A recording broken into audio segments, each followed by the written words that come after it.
পবিত্র ঈদ উল আজহা উপলক্ষে পরিবারের সঙ্গে ঈদের আনন্দ ভাগাভাগি করতে ঢাকা ছাড়বেন অধিকাংশ মানুষ।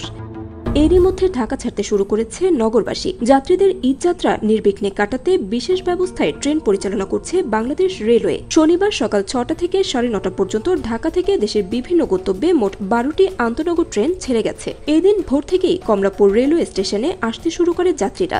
যাত্রীদের নিরাপত্তা নিশ্চিত করতে ৩ স্তরের চেকিং এর ব্যবস্থা রাখা হয়েছে। এদিকে টিকিটবিহীন কোনো যাত্রীকে স্টেশনে প্রবেশ করতে দেওয়া হয়নি। স্টেশনে আসা যাত্রীরা জানান, শিক্ষার্থী ও চাকরিজীবী পরিবারের সদস্য ঈদের আনন্দ ভাগ করতে বাড়ির উদ্দেশ্যে রওনা হচ্ছেন। বাংলাদেশ রেলওয়ের এক কর্মকর্তা জানিয়েছেন, যাত্রীদের ঈদ যাত্রা নির্বিঘ্ন করতে সকল চেষ্টাই আমরা করেছি।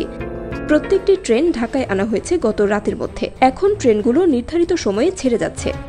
উল্লেখ্য, ঈদ উপলক্ষে শনিবার ৩১ মে থেকে শুরু হয়েছে বিশেষ ট্রেন যাত্রা। এই সময় ট্রেনের সময়ানুবর্তিতা বজায় রাখা ও শিডিউল বিপর্যয় নিরসনে বিশেষ ব্যবস্থা নিয়েছে বাংলাদেশ রেলওয়ে। এর মধ্যে নিরাপদ ও সুষ্ঠুভাবে ট্রেন পরিচালনা নিশ্চিত করে যাত্রী সেবা প্রদানের ক্ষেত্রে সময়ানুবর্তিতা রক্ষার জন্য ডিভিশনাল ও জোনাল কন্ট্রোলে আলাদা আলাদা মনিটরিং সেল গঠন করে কর্মকর্তাদের এমার্জেন্সি ডিউটি দেওয়া হবে।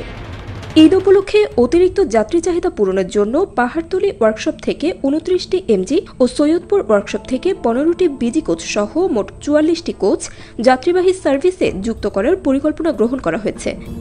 এছাড়া ঈদ উপলক্ষে মোট ২৭টি লোকোমোটিভ যাত্রীবাহী ট্রেন ব্যবহারের জন্য প্রস্তুত রাখা হবে।